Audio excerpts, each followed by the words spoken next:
Thank you. Hi, we're Thievery Corporation. And this is Rob Garza. I'm Eric Hilton. All right.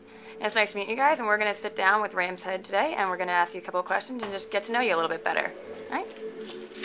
So, guys, we have read that your creative process, you talk about it being organic. Radio Retaliation is pretty political. Do you think you kept that organic sense creation, or did you try to aim for a specific topic on that? I feel like the organic comment comes more from the musical production, you know, because we use pretty traditional instruments like guitars, bass, and just old school whirly keyboards. So, you know, a lot of people think of electronic music as, you know, something that's done only on a computer, but we use a lot of old school instruments.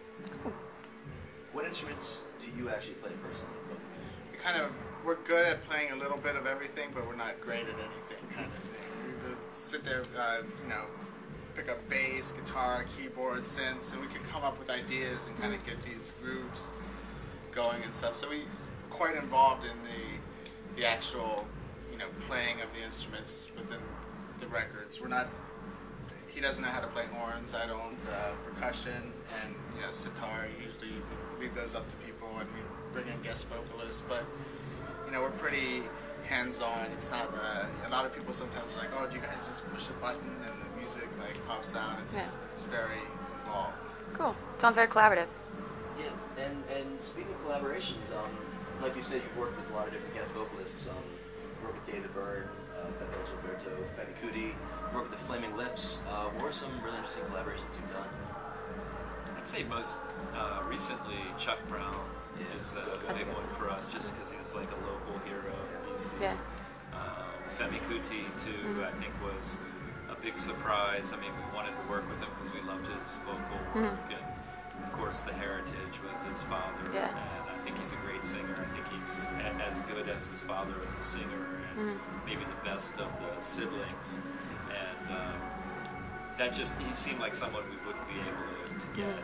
And of course, Sue George as well. It was just sort of like, we thought a long shot. But the great thing is all of them knew about what we do, which that's like the greatest compliment you could ever get. It's crazy because we're hanging out with Sue George, and I don't know if you've ever seen the movie City of God. Yeah, you know, Knockout Ned. Knockout Ned, you know, and so, you know, you see him in the movie and his character and everything, and he's from the favelas, and, you know, it was like kind of leading up to Christmas season, and he has a daughter, so we're spending all day at like Baby Gap kids, you know, with Knockout Ned buying little pink socks. It was just kind of a trip.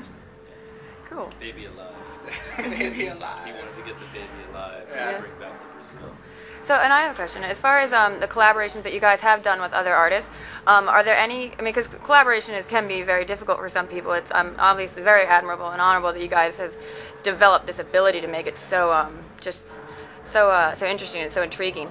Are there any that were resoundingly difficult or, you know, remarkably fluid? Like, can you talk a little bit about the process with collaborating with other artists?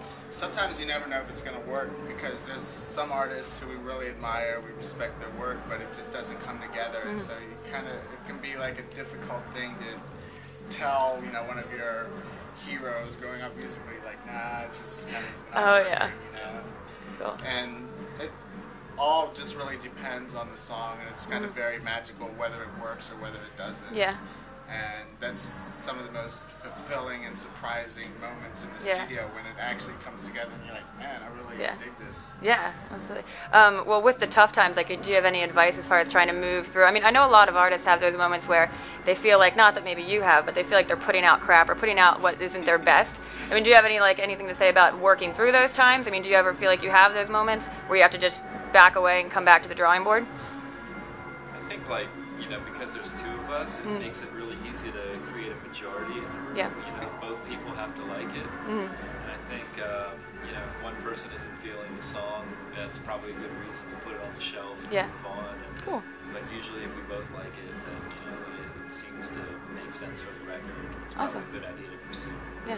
So you don't ever butt heads over something if Rob doesn't like a track that you do?